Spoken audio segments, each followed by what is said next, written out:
Welcome to America Who Died Today. Here, we remember the stars who left their mark on show business and culture. Don't forget to watch the videos till the end to catch all the interesting facts about their lives and careers, and leave your comments. We value your thoughts. Let's celebrate those who may be gone but will always remain in our hearts. Norman Jewison, a highly respected Canadian filmmaker, is remembered for his unique ability to explore complex social and political themes, often through mainstream genres that brought these topics to broad audiences. Over a career spanning more than 40 years, Jewison's work garnered acclaim, including 3 Academy Award nominations for Best Director across different decades for films such as In the Heat of the Night, 1967, Fiddler on the Roof, 1971, and Moonstruck, 1987. Known for his versatility, Jewison's filmmaking style ranged from the comedic to the deeply serious, allowing him to touch on issues such as racism, social justice, and human rights with a nuanced but accessible approach. His accomplishments were celebrated with numerous awards, including a BAFTA, an Irving G. Thalberg Memorial Award, and a 2003 Governor-General's Performing Arts Award for Lifetime Artistic Achievement in Canada.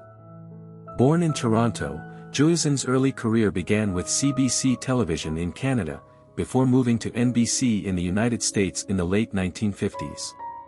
He transitioned to film in the 1960s, initially directing comedies like 40 Pounds of Trouble, 1962.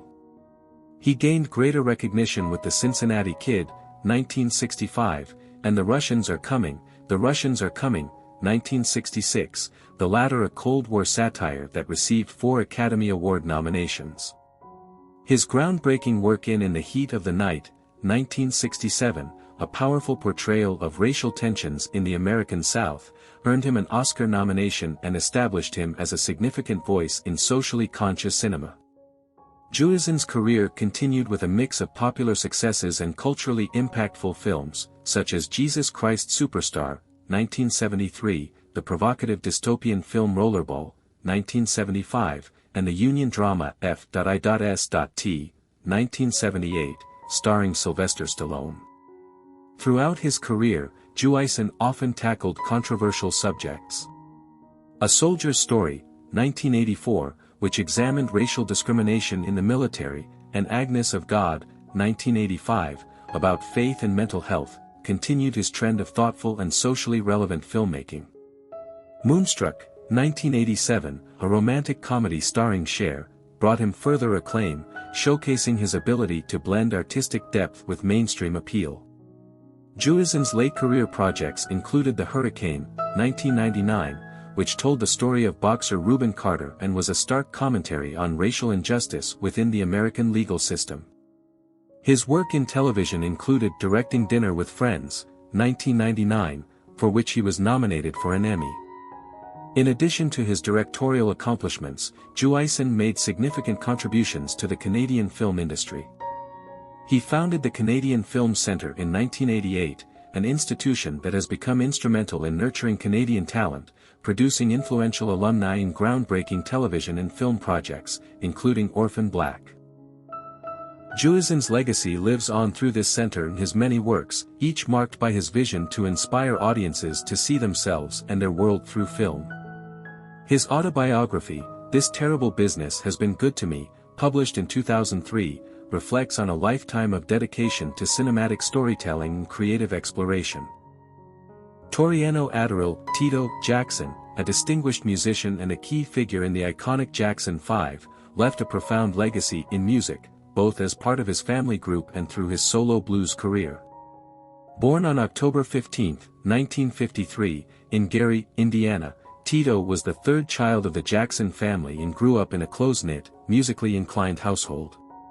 His father, Joe, inspired him early on, and Tito's interest in music became evident when he secretly played his father's guitar at age 10, leading to his father buying him one of his own. This act of encouragement spurred Tito and his brothers, Jackie, Jermaine, and later, Marlon and Michael, to form the Jackson 5, who became an iconic group under the Motown label, launching the brothers into stardom during the 1960s and 1970s. The Jackson 5 achieved remarkable success with hits like I Want You Back, ABC, and I'll Be There. Despite Tito's talent as a guitarist, he was initially prevented from playing guitar on the band's early recordings, as Motown used session musicians instead. Nonetheless, his contributions to the group's performance and stage presence were instrumental in their success. When the Jackson 5 transitioned to CBS Records in the mid-1970s and rebranded as the Jacksons, Tito finally showcased his guitar skills alongside his brothers. Following the Jacksons' departure from Motown, Tito continued to contribute to the family band, staying active even as other members pursued individual careers. With his brothers, he co-wrote and produced some of the group's later material, which included the album 2300 Jackson Street in 1989, after which the Jacksons ceased recording together. In 1997, the Jackson 5 were inducted into the Rock and Roll Hall of Fame, recognizing their monumental influence on pop and R&B music. In 2003, Tito embarked on a solo career as a blues musician. He formed his own band and toured extensively, embracing a distinct musical identity that diverged from his family's pop and soul roots. His debut album, Tito Time, released in 2016, included the single, Get It Baby, which marked his first solo chart success and solidified his place as a solo artist. He further embraced the blues genre with his 2021 album, Under Your Spell, collaborating with celebrated artists like Stevie Wonder and Joe Bonamassa, and deepening his exploration of blues and soul. Beyond his musical career, Tito faced personal challenges. He married Dolores D.D. Martes in 1972, with whom he had 3 sons, Taj, Terrell, and TJ, who later formed the group 3T. Tragically, D.D. passed away in 1994 under suspicious circumstances, and her death was later ruled a homicide. Tito remained a devoted father, supporting his sons in their own musical endeavors. He also continued to honor his brother Michael's legacy, standing as a public defender of Michael's memory and achievements following his 2009 passing. On September 15, 2024, during a road trip to transport his antique cars from California to Oklahoma, Tito Jackson suffered a heart attack in Gallup, New Mexico. Despite medical intervention, he passed away at the age of 70, leaving behind a legacy that resonates through his contributions to the Jackson 5, his work as a solo artist, and his impact on both pop and blues music. Tito Jackson's discography, though less prolific than some of his siblings, showcases his dedication to his craft and his journey from a member of a pop phenomenon to a respected blues musician. His work across genres and collaborations with musical legends reflect his versatility and lasting influence in the music world. Sissy Houston, born Emily Drinkard on September 30, 1933, was an influential American soul and gospel singer known for her remarkable voice and profound impact on the music world. Born in Newark, New Jersey, she was the youngest of 8 children. Growing up in a deeply religious family, she found her voice in the church, singing with her siblings in their group, the Drinkard Singers.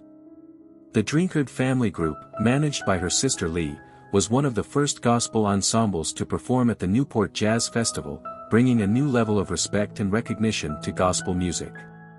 Sissy's talent shone brightly in this early period, paving the way for a career that would stretch over decades and impact future generations of artists.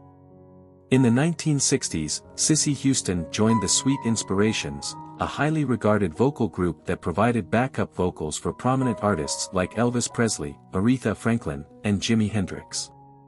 Her work with the Sweet Inspirations not only solidified her reputation as a powerful and versatile vocalist but also opened doors to the broader music industry.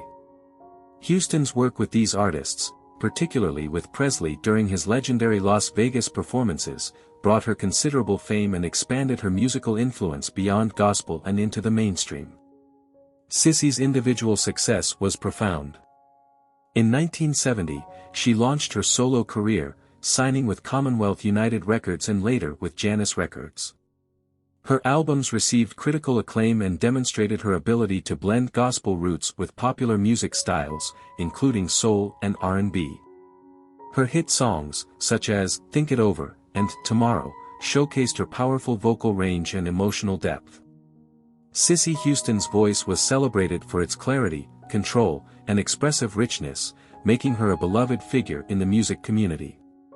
Aside from her career, Houston was also deeply involved in mentoring young artists, including her niece Dionne Warwick and her daughter, Whitney Houston. She played an essential role in shaping Whitney's early career, guiding her into the world of music and sharing her extensive knowledge of the industry. Cissy's influence on Whitney's success is undeniable, and her support and training were instrumental in Whitney becoming one of the best-selling music artists of all time. Although Whitney's life was marked by both unprecedented success and personal struggles, Cissy remained a supportive and loving presence. In her later years, Sissy Houston returned to gospel music, staying true to her roots. She was a founding member of the New Hope Baptist Church's music ministry in Newark, where she continued to sing and lead the choir, inspiring countless members of her community. Houston's dedication to her faith and her craft remained unwavering throughout her life, and she received numerous awards, including Grammy Awards for her gospel recordings. Sissy Houston passed away on October 7, 2024, leaving behind a legacy of resilience, talent, and faith. Her impact on both gospel and popular music, along with her role as a guiding force in the lives of her family and other artists, ensured her place as an enduring icon. She is remembered not only for her voice but for her generosity, strength, and dedication to music. Her work bridged generations, influencing musicians across genres and inspiring audiences worldwide. Sissy Houston's contributions to music and her role as a matriarch of a musical dynasty continue to resonate in the hearts of fans and artists alike. Glynis Margaret Payne-Johns was a celebrated British actress whose remarkable career spanned over 7 decades on stage and screen. Born on October 5, 1923, in Pretoria, South Africa, she became known as one of the final surviving stars of the golden age of Hollywood, appearing in more than 60 films and over 30 theatrical productions. With her exceptional talent and distinctive husky voice, she was beloved for both her acting and singing. Her career earned her numerous accolades, including a Tony Award and a Drama Desk Award, along with nominations for an Academy Award, a Golden Globe Award, and a Laurence Olivier Award, affirming her place among the legendary performers of her time. Johns came from a family steeped in theatrical tradition. Her father, Mervyn Johns, was a well-known Welsh actor who starred in many British films, especially during the Second World War, and worked regularly with Ealing Studios. Her mother, Alice Steele Wareham, was a talented concert pianist with roots in Australia and England, performing alongside her family members who were known in their own right as accomplished musicians and performers. The couple met in London, where Mervyn was a student at the Royal Academy of Dramatic Art, and Alice at the Royal Academy of Music. They married in 1922 and joined Alice's family theatre company. Glynis was born during one of their tours in South Africa, where her family performed. The young Johns was named after her grandmothers, Margaret and Samuel and Elizabeth Steele Payne, further tying her identity to her family's heritage.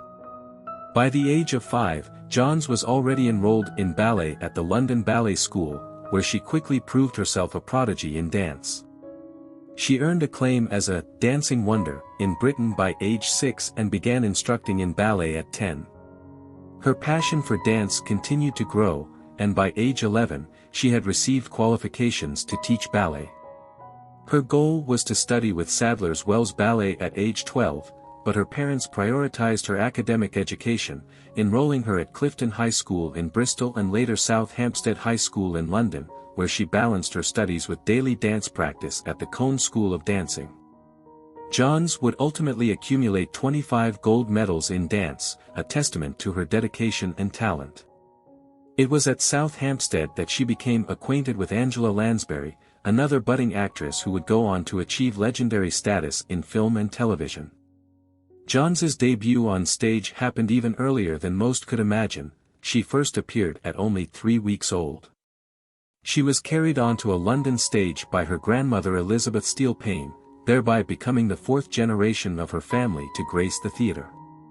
As a child, she appeared in various plays, including the London productions of Judgment Day at the Phoenix Theatre and Bucky's Bears at the Garrick Theatre.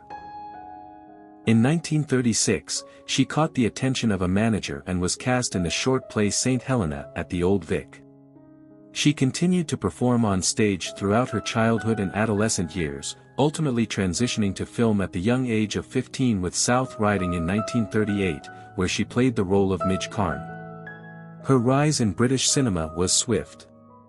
In 1941, she earned widespread recognition in the film 49th Parallel, in which she portrayed Anna, a character initially cast with Elizabeth Bergner.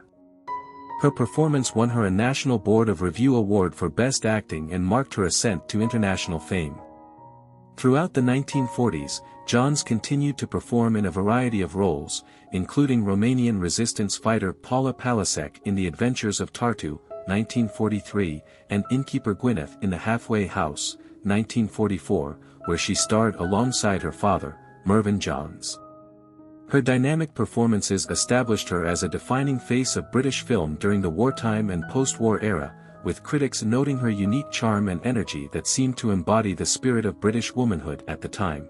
Johns achieved further renown with her performance as the playful mermaid Miranda in Miranda, 1948, a role that cast her as a mischievous figure who causes comedic trouble in a London household.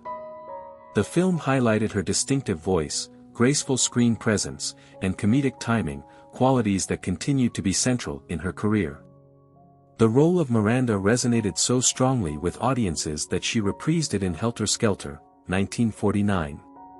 As the years progressed, Johns took on more roles in American cinema, debuting on Broadway in 1952 and appearing in films such as The Sword and the Rose, 1953, The Court Jester, 1955, and The Sundowners, 1960. In 1964, she delivered a memorable performance as Winifred Banks in Mary Poppins, singing the song, Sister Suffragette, which became iconic and won her further acclaim. Another major highlight in her career came in 1973 with A Little Night Music on Broadway.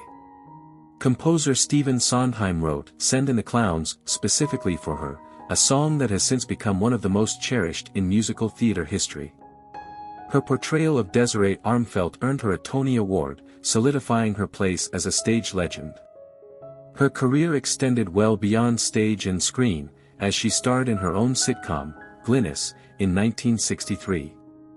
Although the show was short-lived, it showcased her versatility and ability to engage audiences across mediums. Throughout her life, Johns remained active in acting, appearing in numerous plays and films until she eventually retired. Her impact on the performing arts is widely acknowledged. Her extensive body of work across genres and media has left an enduring legacy. As one of the last links to the golden age of Hollywood and British cinema's classical period, Johns' presence in the industry was both influential and deeply respected. Glynis Johns passed away on January 4, 2024, after a career that spanned over 70 years. She was celebrated not only for her artistic achievements but also for the grace and charm that defined her performances and her public persona. Her life and career remain a testament to the timeless allure of classic cinema and theater. Thank you for watching this video. May the memory of these outstanding people continue to inspire us all. We cannot change the course of time, but we can keep in mind their contribution and significance. If this video has affected you or you want to know more, don't forget to subscribe to our channel and leave a comment. Let's continue to share their stories and keep the memory of them together. See you soon, and remember that those we love never leave without a trace.